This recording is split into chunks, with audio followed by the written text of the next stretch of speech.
جبکہ خواتین اور لڑکیاں مختلف پکوان بنانے میں مصروف ہو جاتی ہیں۔ اس روز تمام لوگ بہت خوش ہوتے ہیں، رشتہ داروں اور پڑوسیوں کو تحائف بھی دیتے ہیں۔ بچے بڑوں سے عیدی لیتے اور خوش نظر آتے ہیں۔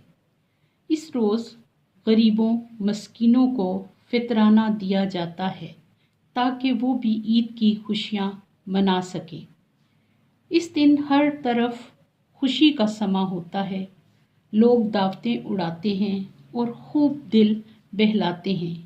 بقول شاعر، ہنستی ہوئی صبح روزے عید آئی ہے، روزے جو گئے تھے ان کی رسید آئی ہے۔